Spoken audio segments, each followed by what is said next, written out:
merupakan penyempurnaan dari poin-poin pada tahapan pertama. Di antaranya adalah menyempurnakan pengucapan nun mati dan tanwin. Secara hukum, nun mati dan tanwin terbagi menjadi 4, yaitu izhar, idgham, iqlab, dan ikhfa. Nun mati atau tanwin dibaca dengan izhar ketika bertemu dengan huruf a, ha, a, kha, dan ga. Caranya, nun mati atau tanwin dibaca secara jelas. Contohnya, man aman, minhum, an'amta. Satu hal yang mesti dihindari ketika membaca izhar adalah mengucapkan nun mati dengan suara yang mantul. Contohnya, an'amta, fasayunghidun, fasayunghi, dzalika liman kha, liman kha. Mestinya dzalika liman kha, man kha. Tidak dibaca dengan man kha, suara yang dipantulkan. Yang berikutnya adalah idgham, di mana nun mati atau tanwin dibaca lebur dengan huruf berikutnya. Idgham terbagi 2, ada yang harus disertai dengan gunnah atau sering disebut dengan idgham bi gunnah atau idgham ma'al gunnah, dan ada idgham yang tidak disertai dengan gunnah, yaitu ketika bertemu dengan la dan ra, maka nun mati tanwin tidak perlu digunakan. Sementara ketika bertemu dengan 4 huruf ya, nun, mim, dan waw, maka nun mati atau tanwin digunakan. Ditahan, tidak boleh tergesa-gesa, dan dimasukkan ke hidung. Contohnya, faman ya'mal. Jadi yang pertama, mesti ditahan, tidak boleh tergesa-gesa. Kemudian yang kedua, masukkan ke hidung. Karena gunnah, tempat keluarnya adalah al-khayshum atau rongga hidung.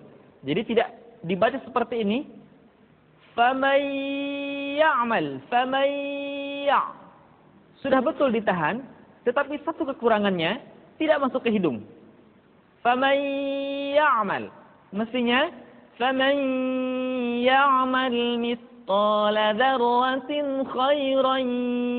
Tidak khairan yarah. Sementara kalau idgham bila gunnah, nun mati tanwin dimasukkan pada huruf lam dan ra yang dihadapannya tanpa harus ditahan. Contohnya, wa allaw istaqamu. Tidak perlu wa allawis, langsung wa allawis. Atau kalimat min ra, tidak perlu dibaca mirabbihim, dibaca cukup mirabbihim. Selanjutnya iqlab, yaitu nun mati atau tanwin diikuti oleh huruf ba, di mana nun mati dan tanwin dirubah menjadi huruf mim. Ditahan suaranya, tidak boleh tergesa-gesa. Kemudian diucapkan mim dengan cara yang samar. Caranya, ketika mengucapkan huruf mim, kedua bibir kita agak sedikit direnggangkan, tidak sempurna rapat. Contohnya, mim ba'di. Tidak dibaca mim ba'di atau mim dengan menyempurnakan mim. Tetapi sepakat para ulama bahwa iqlab disertai dengan samar, disertai dengan ikhfa. Mim ba'di anba'ahum. Demikian. Dan yang terakhir adalah ikhfa, yaitu nun mati dan tanwin diikuti oleh huruf-huruf selain huruf halqiyah, yaitu huruf A, Ha, A, Ha, Kha, Gha, kemudian huruf Ba, dan huruf yarmaluna. Ya, Ra, Lam, Mim, Waw, dan Nun. Kesalahan yang sering dilakukan pada ikhfa adalah seringkali menyamakan bahwa ikhfa itu adalah pengucapan eng. Padahal secara bahasa ikhfa artinya menutupi. Jadi ketika kita mengucapkan nun mati dan tanwin, posisi makhraj sudah menutupi atau masuk pada huruf yang sedang kita hadapi. Contohnya, ketika nun mati tanwin bertemu dengan huruf fa, maka posisi makhraj sudah berada pada huruf fa. Ditahan, pertama tidak boleh tergesa-gesa, ingat. Kemudian yang kedua dimasukkan ke hidung suaranya, dan yang ketiga nun mati tanwin ketika digunakan posisi makhraj sudah berada pada huruf fa. Contoh, anfa. Jadi tidak angfa, tetapi anfa. Ketemu dengan ta misalkan, tidak dibaca angtum, tetapi posisi lidah sudah berada pada makhraj huruf ta. Antum. Wala antum. Dan ada satu hal yang mesti diperhatikan di dalam bab ikhfa ini adalah nun mati tanwin bertemu dengan huruf-huruf isti'la yang dibaca dengan ikhfa, yaitu nun mati tanwin bertemu dengan qaf, sad, dad, ta, kemudian terakhir dha. Ketika nun mati tanwin bertemu dengan 5 huruf tadi, maka harus terdengar suara gunnah yang menebal atau disebut dengan tafkhimul gunnah. Contoh, nun mati ketemu dengan qaf. Anqadha. Tidak dibaca anqadha, tidak angqa, tapi anqadha. Anqa. Atau misalkan nun mati tanwin ketemu dengan huruf fa. Khalaqal insana min salsalin kal fakhar. Bahkan dalam ayat yang barusan saya baca, di sana ada 3 ikhfa, nun mati ketemu dengan sin. Kedua nun mati ketemu fa, kemudian terakhir ketemu dengan kaf. Perhatikan ketiga ikhfa ini memiliki suara yang berbeda. Yang pertama nun mati ketemu sin, khalaqal insana min. Yang kedua ketemu dengan fa, suara menebal. Min salsalin, ketemu kaf maka dominan kepada huruf eng. Minka. Sekali lagi perhatikan, khalaqal insana min salsalin kal fakhar. Demikian yang pertama yang dibahas dalam tahapan ketiga, menyempurnakan nun mati dan tanwin.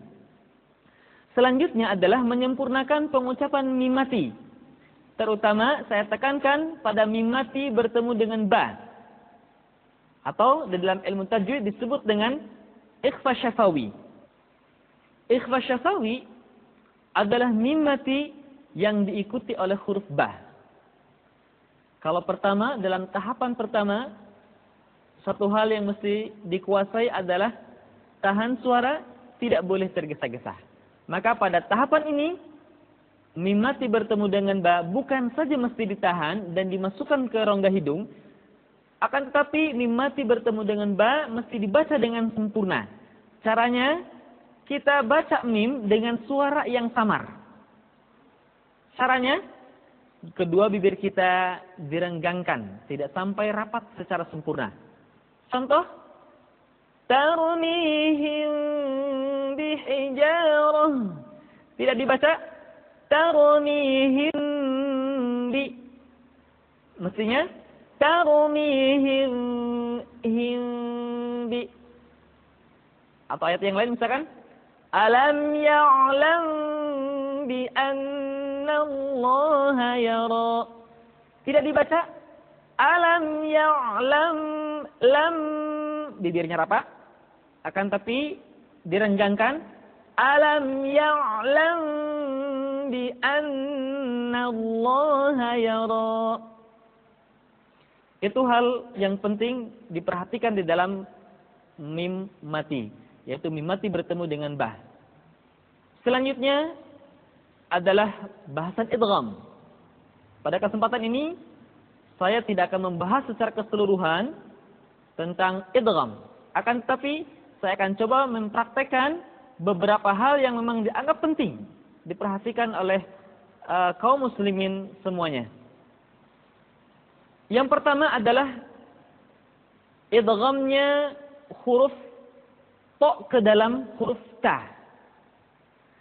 Di mana leburnya to ke dalam ta, tidak semua sifat yang dimiliki to masuk ke dalam huruf ta. Contohnya, la in basauta. Tidak dibaca la in basatta. Tidak basatta, tapi basauta. Sifat itbaq yang dimiliki oleh huruf to masih tetap ada. Sehingga ketika mengucapkan to bertemu dengan ta, terdengar suara yang menebal.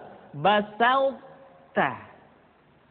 Kemudian yang kedua, yang mesti diperhatikan dalam idgham adalah leburnya huruf ba mati ke dalam huruf mim yang terdapat di dalam surat Hud ayat 42.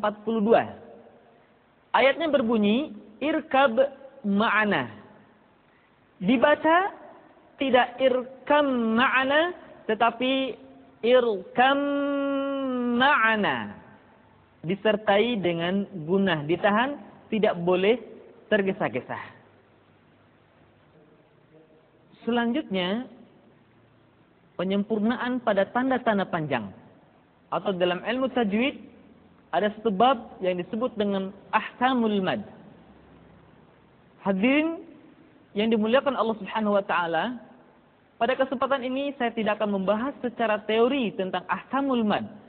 Karena pada tahapan pertama sudah cukup jelas saya kira bagaimana cara membaca tanda-tanda panjang dalam Al-Qur'an. Ingat baik-baik, saya ulang, bahwa pada prinsipnya selama tanda panjang tidak diikuti oleh hamzah, tasdid atau huruf sukun, maka suara di ayun tidak boleh kepanjangan.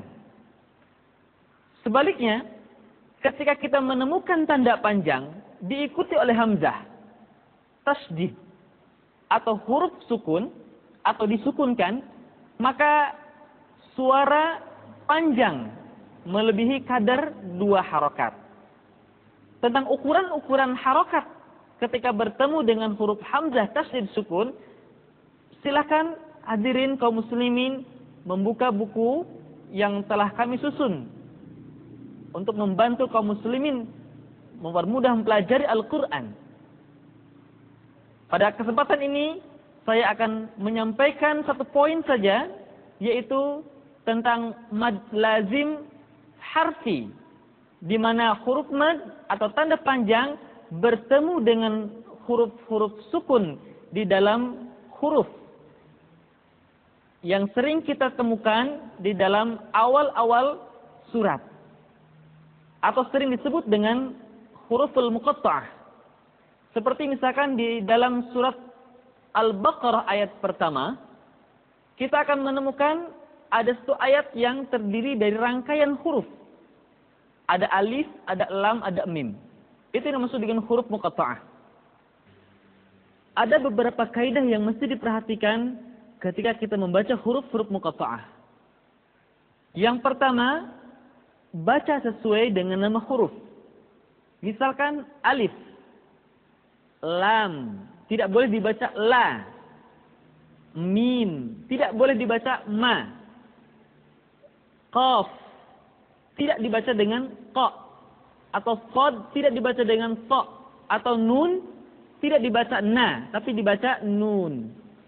Kaidah yang kedua, perlakukan ketika kita mengucapkan huruf-huruf muqatta'ah sebagaimana kita membaca ayat-ayat yang lain di dalam Al-Qur'an.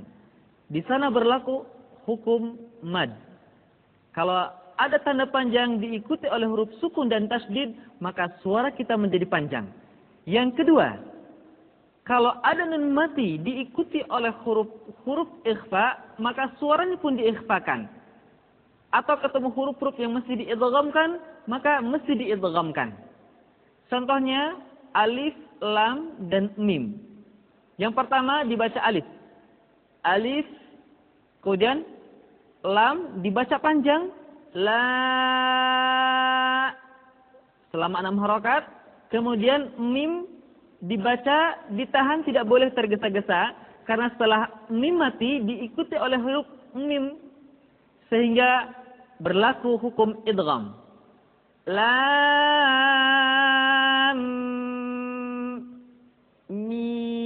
mi-nya pun dibaca 6 harokat. Kenapa? Karena diakhiri oleh huruf mim yang sukun. Mim. Sehingga lengkapnya begini.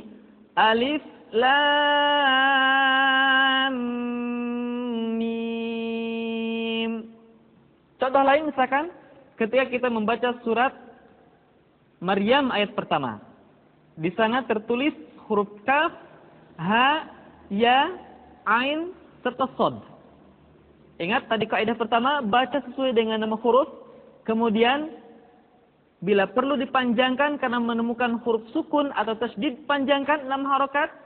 Kemudian yang kedua, kalau ada nun mati bertemu dengan huruf-huruf ikhfa, diikhfakan. Perhatikan contoh berikut ini. Kaf, ha, ya, ain, sad. Kaf dibaca 6. Ha karena tidak diikuti oleh huruf sukun dibaca 2 harokat. Ya demikian pula dibaca 2 harokat. Dan ai karena diakhiri dengan nun mati dibaca 6 harokat. Dan nun sukun diikuti oleh sod diikhfakan. So dibaca 6 harokat karena diakhiri oleh huruf da. Dan ingat, da mati harus ada sifat qalqalah. Ya, sod. Saya ulangi sekali lagi. Kaf, ha, ya, ain, sad. Demikian penyempurnaan dari tanda-tanda panjang. Selanjutnya, hal lain yang saya merasa perlu untuk menyampaikan dalam marhalah ketiga atau tahapan ketiga ini adalah pembahasan tentang tafkhim dan tarqiq. Tafkhim artinya menebalkan suara dan tarqiq berarti menipiskan suara. Ada beberapa hal di mana suara kita masih terdengar menebal. Yang pertama, ketika mengucapkan huruf-huruf isti'la. Kaidahnya, kullul musta'la al-mufakhamah. Setiap huruf-huruf yang memiliki sifat isti'la harus dibaca dengan tebal. Baik dalam keadaan fathah, dhammah, kasrah, ataupun dalam keadaan sukun. Contoh. Kha, khi, khu, bauh. Fo, fi, fu, bau. Tidak baca bas. Atau kalau huruf kho, bah. Tapi bau. Bau. Bau. Tidak bad. Tapi bau. Kemudian huruf gha misalkan tidak bar. Tapi bau. Al. Kemudian huruf qaf dan to karena dia memiliki sifat al-qalqalah ketika dalam keadaan sukun. Maka qalqalah yang terdengar ketika mengucapkan qaf dan to terdengar menebal suaranya. Jadi tidak dibaca at, tetapi alt, al-falaq, at'amahum, tidak at'amahum tapi at'amahum, iqra, dan seterusnya. Kemudian yang kedua, yang mesti terdengar suara kita menebal adalah nun mati ketika bertemu dengan huruf-huruf isti'la. Dan ini telah dibahas pada poin-poin sebelumnya. Yang ketiga adalah pengucapan lafaz Allah. Lafaz Allah dimanapun kapanpun, maka lam yang terdapat pada lafzul jalalah tersebut mesti ditebalkan. Allah, Rasulullah. Kecuali kalau lafaz Allah didahului oleh huruf yang berharokat kasrah, maka lam kembali dibaca dengan tipis, tarkik. Contoh, bismillahi, tidak bismillah, bismillah. Hal yang keempat yang mesti dibaca tebal adalah beberapa kondisi huruf ra. Huruf ra mesti dibaca tafkhim atau dibaca dengan suara yang tebal ketika dia berharokat fathah atau berharokat dhammah. Kemudian ra sukun didahului oleh fathah. Contohnya akbar. Kemudian ra sukun didahului oleh huruf yang berharokat dhammah. Contoh hatta zurtumul maqabir. Zurtumul. Suara ra tebal. Sementara yang berikutnya ra dibaca tebal pula ketika berhadapan dengan huruf-huruf isti'lah. Contohnya misalkan inna rabbaka labil mirsad. Tidak dibaca mirsad tapi mirsad. Kenapa? Karena setelah huruf ra diikuti oleh huruf isti'lah. Dan yang terakhir, ra sukun dipastikan dibaca dengan tafkhim manakala didahului oleh hamzah wasal. Contoh, irji'i ila rabbik. Tidak dibaca irji'i, akan tetapi irji'i ila rabbik. Demikian 4 hal yang suara kita mesti terdengar menebal ketika membaca Al-Quran. Yang berikutnya adalah huruf ra yang dibaca tipis. Ra dibaca tipis ketika dia berharakat kasrah, tajri. Atau ra sukun didahului oleh huruf yang berharakat kasrah. Maqabir, maqabir. Beda misalkan tadi dengan ra yang sukun didahului oleh fathah, akbar atau dhammah, kubur. Kalau berharakat kasrah sebelum ra, maka dibaca tipis. Khabir, qadir. Ya.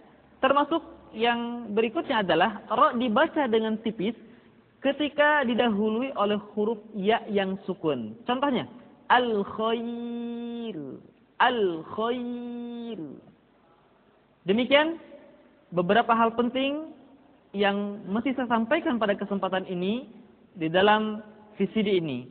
Untuk selanjutnya ada beberapa hal yang mesti dipelajari yang tidak saya sampaikan di dalam kesempatan ini, tapi hadirin sekalian silahkan membuka buku yang telah kami susun. Mudah-mudahan dengan cara seperti itu efektivitas belajar mengajar Al-Quran ini menjadi tambah efektif.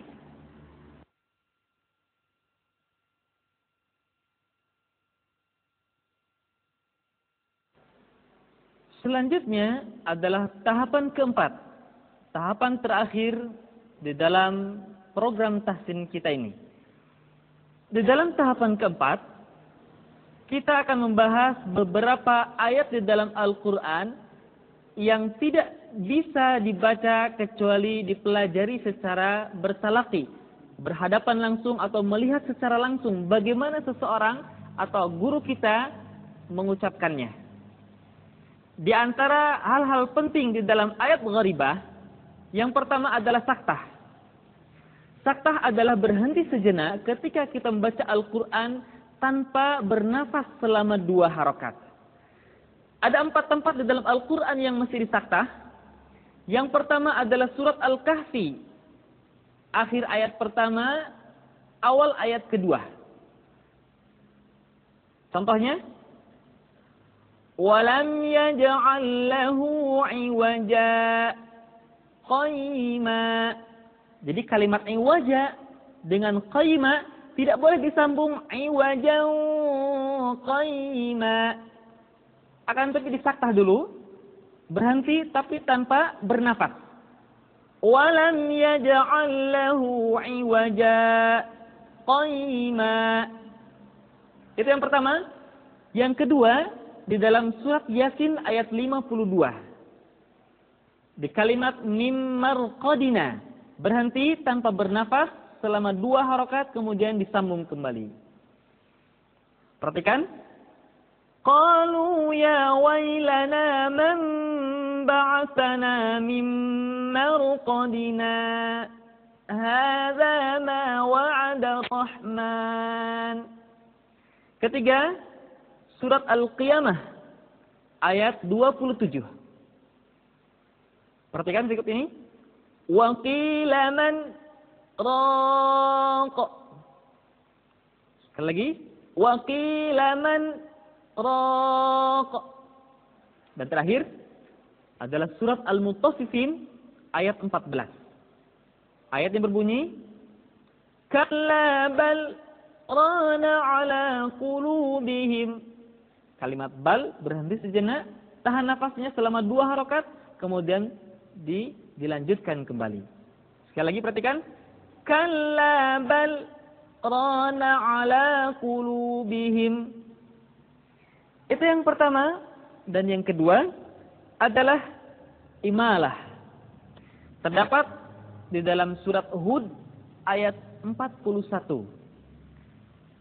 Ayatnya berbunyi, wa qala rukabu fiha bismillahi majraha. Dibaca imalah, dimiringkan. Jadi huruf ra yang berharokat fathah dibaca miring ke kasrah, sehingga bunyinya bukan majraha tetapi majreha. Majreha. Sekali lagi perhatikan.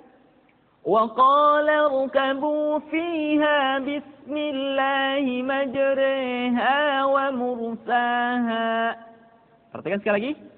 Wa qala rukabu fiha bismillahi majreha wa mursaha. Yang ketiga, ishmam. Terdapat di dalam surat Yusuf ayat 11. Pada kalimat la ta'manna. Ishmam adalah menampakkan dhammah yang terbuang dengan isyarat bibir. Perhatikan contoh berikut ini. Qalu ya abana ma laka la ta'manna. Perhatikan sekali lagi. Qalu ya abana ma laka la ta'manna. Qalu ya abana ma laka la ta'manna.